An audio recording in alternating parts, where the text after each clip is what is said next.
Bonjour à tous et bienvenue sur ma chaîne YouTube. Tout d'abord, je voulais vous remercier d'avoir été si nombreux à réagir à la première vidéo que j'ai postée parce que voilà, ça m'encourage énormément à continuer et rien que pour ça, merci beaucoup. Aujourd'hui, je vais vous expliquer un petit peu plus en quoi va consister cette chaîne puisque celle-ci va regrouper 3 catégories de vidéos différentes. Tout d'abord, dans Vie d'auteur, je vais essayer d'illustrer le quotidien de la vie d'écrivain à travers des sketchs écrits, scénarisés, qui j'espère vous feront au moins sourire. Ensuite, une rubrique les conseils. Alors là, comme son nom l'indique, je vais faire des vidéos beaucoup plus longues pour vous livrer un certain nombre de conseils sur l'écriture, sur l'édition. J'espère vraiment que je vais pouvoir vous fournir des vidéos à la fois synthétiques mais en même temps qui aborderont le sujet avec une certaine profondeur. Et ce sera une façon pour moi de répondre aux très nombreux mails et messages que je reçois sur les réseaux sociaux à propos de l'écriture et qui me demandent souvent voilà, des conseils soit pour débuter, soit sur des difficultés un peu plus importantes. Donc ce genre de vidéo répondra à ce genre de questionnement. La dernière catégorie, ce sera la catégorie à laquelle appartient justement cette vidéo, les coulisses, où je vais essayer en fait de vous faire découvrir plus mon quotidien, l'envers du décor. Donc par exemple vous amener avec moi dans des dédicaces, à des salons, à des événements, mais aussi vous montrer comment je travaille de chez moi ou parfois dans des cafés, parce que ça arrive, sur mes romans et vous fournir un certain nombre d'informations un peu en exclusivité. Alors aujourd'hui je fais cette vidéo des coulisses pour vous parler d'un événement un petit peu particulier puisque mon dernier roman vient de sortir. Il s'intitule Nos âmes rebelles aux éditions Rajo. C'est la suite directe de Nos âmes jumelles qui est paru en mai 2015. Donc pour vous résumer un petit peu le projet et vous parler en 2 mots de l'histoire, Nos âmes jumelles et Nos âmes rebelles, c'est l'histoire de 2 jeunes filles que tout oppose, Lou et Sonia. Lou, la première, est solitaire, on va dire assez renfermée, elle est un peu cataloguée d'intello de la classe. Elle appartient à une famille bourgeoise assez aisée mais qui est profondément secouée par un divorce. Et justement, voilà, ses problèmes familiaux vont un peu bousculer l'équilibre de sa vie d'adolescente. Elle traverse une phase de dépression en fait assez importante et elle a une seule passion, c'est le dessin. Néanmoins, Lou a des capacités qui sont presque un problème puisqu'elle est excellente dans les matières scientifiques et que du coup sa famille fait absolument tout pour la pousser dans cette voie alors qu'elle, la seule chose qui l'intéresse, c'est devenir illustratrice professionnelle. De l'autre côté, on a Sonia. Alors Sonia, c'est la blonde solaire, populaire. Sa vie se résume globalement à tomber amoureuse d'un certain nombre de garçons. Elle est beaucoup plus légère et désinvolte que Lou, en tout cas en apparence. Et Sonia vit dans un petit lycée en Normandie, paumé dans la campagne. Son meilleur ami, Mathieu, lui est homosexuel et souffre de harcèlement au lycée. Du coup, elle a vraiment aussi cette amitié qui est importante dans sa vie. Lou et Sonia vont se rencontrer sur un forum de discussion puisque toutes les deux sont animées d'une passion, Lou le dessin, Sonia l'écriture, et en fait elles vont ensemble monter un projet commun de blog. Donc à travers cette série, on suit vraiment ces 2 adolescentes dans cette période vraiment transitoire de leur vie. À chaque début de chapitre, nous avons en fait une indication. C'est-à-dire qu'il y a des petits flash forward, des petites lignes où Lou et Sonia s'adressent l'une à l'autre dans le futur, 10 ans plus tard. Par ces petits intermèdes, on sait que les 2 jeunes filles ont réalisé leur rêve de devenir dessinatrices et scénaristes professionnelles et cela permet aussi de donner une autre dimension au roman avec une vision un peu, on va dire, à rebrousse-poil sur les événements qu'elles ont vécus à l'adolescence. Vous m'avez posé un certain nombre de questions sur les réseaux sociaux à propos de Nos âmes jumelles et Nos âmes rebelles et du coup je vais y répondre tout simplement en vidéo. Alors, je les ai notés sur ce petit carnet afin de ne pas me perdre. Première question, avez-vous une âme jumelle? Alors la réponse est oui, j'ai même plusieurs âmes jumelles mais on va dire que si je devais choisir l'âme jumelle qui correspond le plus à la notion d'amitié un peu fusionnelle qui est développée dans les romans, c'est une jeune femme qui s'appelle Sonia, clin d'œil évidemment au personnage que j'ai créé, même si finalement c'est une sorte de mélange. Elle et moi on s'est rencontrés quand on était même préadolescente, puisqu'on avait 12-13 ans, sur un forum de discussion sur les jeux vidéo.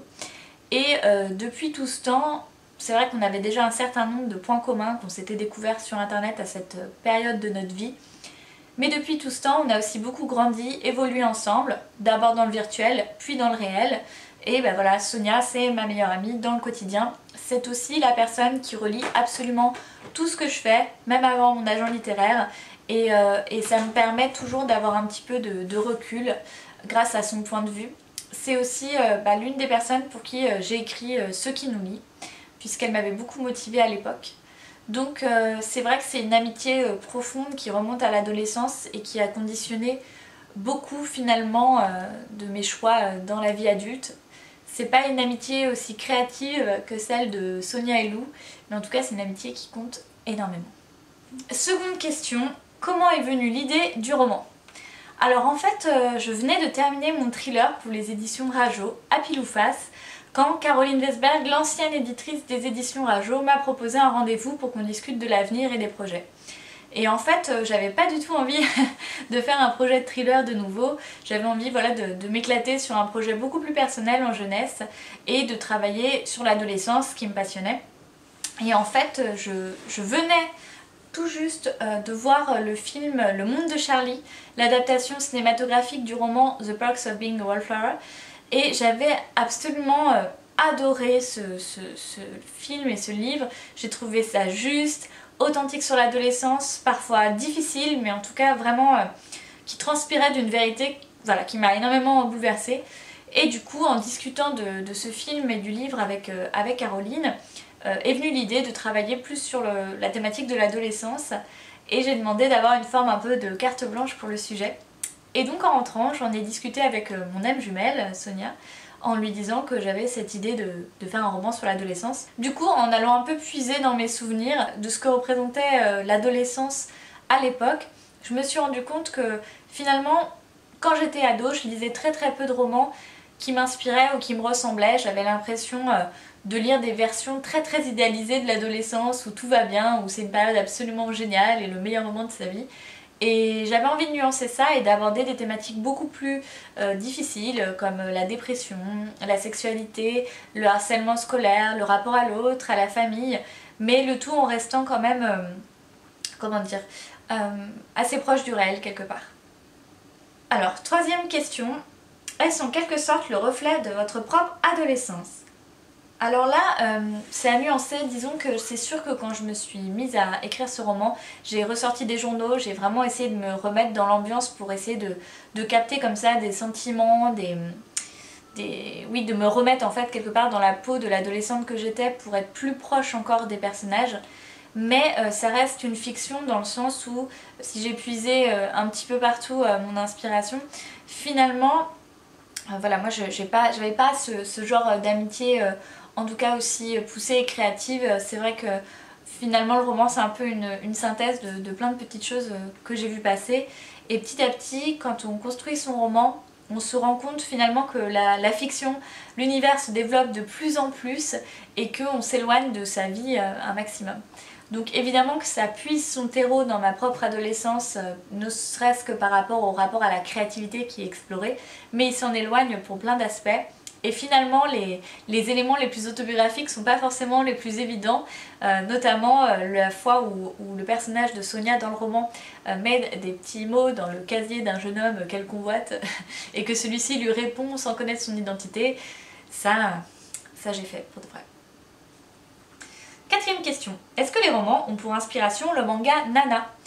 Eh bien oui, tout à fait, puisqu'en fait à l'époque j'étais une grande fan de ce manga que je trouvais absolument sublime de par son esthétique, les sujets qu'il abordait sur la dépendance affective, la justesse, la finesse psychologique. Et du coup c'est vrai que j'ai repris un motif de narration qui est déjà dans Nana, qui est une forme de clin d'œil. Ce sont ces fameux flash forward qu'on a à chaque début de chapitre, un peu comme dans les épisodes de Nana où les deux jeunes femmes par épisode interposé dialoguent dans le futur entre elles, et j'aimais beaucoup ce suspense. De manière plus générale, j'aime bien piocher comme ça des espèces de motifs de narration qu'on peut retrouver dans les séries, dans les jeux vidéo, dans les mangas. Je trouve qu'on a beaucoup à apprendre de ça. Cinquième question, avez-vous vécu une aventure comme celle de Lou et Sonia, et si oui, qu'est-ce que cela vous a appris? Alors, je n'ai pas vécu une aventure aussi similaire à cet âge-là, puisque finalement, comme je vous le disais, s'il y a certaines petites inspirations par rapport à mon adolescence, moi je n'avais pas une amitié aussi fusionnelle et créative à l'époque. Néanmoins, ce qui est très amusant, c'est que en fait, quand j'ai commencé à écrire le roman Nos âmes jumelles, Mia, qui est une amie mangaka que je connais depuis que je suis ado sur un forum de discussion, mais elle est toujours, elle a 7 ans de plus que moi, donc elle était déjà étudiante et elle commençait à vivre de sa plume quand moi j'étais dans la fin du lycée et au début de mes études. Elle avait illustré à plusieurs reprises certains de mes romans, notamment Souvenirs perdus, la toute première version. Des illustrations absolument sublimes, on avait proposé des projets, ça n'avait jamais rien donné. Donc avec Mia, ça faisait bien 10 ans qu'on essayait de proposer des projets. Et là, au moment où je commence à écrire Nos âmes jumelles, il se passe quelque chose d'un petit peu particulier, puisque les éditions Pika, chez qui elle a déjà publié sa première série de mangas, nous contactent pour nous proposer de faire une série. Du coup, on était absolument ravis avec Mia et on s'est lancé dans cette aventure toutes les deux, dans un manga, une série qui s'appelle Alchimia, qui sortira à la fin de l'année 2016. Et du coup, je ne peux pas vous montrer encore du contenu parce qu'on a tout un plan de communication qui viendra au fur et à mesure cette année. Mais on s'éclate, on travaille là-dessus en souterrain. Et vraiment, c'était très drôle de voir qu'au moment où moi j'étais en train d'écrire un roman sur le succès futur d'une scénariste et d'une dessinatrice, notre rêve de faire un manga, une bande dessinée se réalisait avec Mia. Dernière question, pensez-vous que la relation entre Lou et Sonia durera toujours? C'est mignon. Oui, bah, j'espère en tout cas. Dans le roman, je pense que ce que ça illustre le plus, c'est le fait que c'est une amitié très durable parce que c'est une amitié extrêmement positive. Et ça, c'est ça qui était très important pour moi, c'est que ce roman illustre tout un tas de relations différentes, qu'elles soient équilibrées, qu'elles soient toxiques, qu'elles soient difficiles, qu'elles soient conflictuelles, qu'elles soient dans une forme d'évolution. Et là, ce qui est intéressant, c'est que bien sûr, la relation de Sonia et Lou va être amenée à changer, notamment dans le 3e tome pour certains aspects, puisque ça ne peut pas rester tout le temps voilà, statique comme ça évolue déjà entre le tome 1 et le tome 2. Donc je pense que ce sont des amitiés en fait qui puisent leurs racines dans des connivences intimes très profondes et qui ont donc sûrement la vocation de durer longtemps. En tout cas, c'est ce que je souhaite aux personnages de Lou et Sonia. Cette vidéo, ce ne sera pas les seuls contenus exclusifs que vous allez avoir sur le roman, puisque j'ai tourné un certain nombre de vidéos et d'interviews pour d'autres sites que vous allez découvrir très prochainement, c'est encore secret. Mais entre autres, j'ai aussi fait une vidéo avec les éditions Rajo dans laquelle on vous montre toutes les coulisses des romans, c'est-à-dire du processus éditorial, à la couverture, à la fabrication. Bref, je voulais vraiment vous montrer un peu les différentes étapes de création d'un livre qui sont souvent assez inconnues. Donc très prochainement, cette vidéo sera en ligne. Sachez aussi que commence pour moi toute la période de promotion et de déplacement. Donc vous allez pouvoir venir me voir en chair et en os dans différents coins de la France et aux alentours. Et je vais faire un sacré bout de chemin, comme vous pouvez le voir. Donc vous allez pouvoir me rencontrer à Rennes, à Bordeaux, à Angers, à Paris, à Quiberon aussi en Bretagne, à Genève en Suisse. Bref, toute la liste des salons est disponible sur cette vidéo, mais aussi sur mon site internet. Je vais aussi faire un certain nombre de dédicaces, de conférences et d'interventions à Paris dans le cadre d'un partenariat avec le 5e arrondissement. Merci beaucoup à vous quand vous venez me voir en dédicace en salon, ça me fait toujours extrêmement plaisir d'échanger avec vous. C'est quelque chose qui prend beaucoup de temps, beaucoup d'énergie mais qui me tient à cœur. Donc n'hésitez pas à venir me voir à ces différentes destinations et je mettrai de toute façon à jour tous les déplacements comme d'habitude sur mon site internet. Comme d'habitude, si vous avez aimé cette vidéo, vous pouvez cliquer sur Helios le petit chat.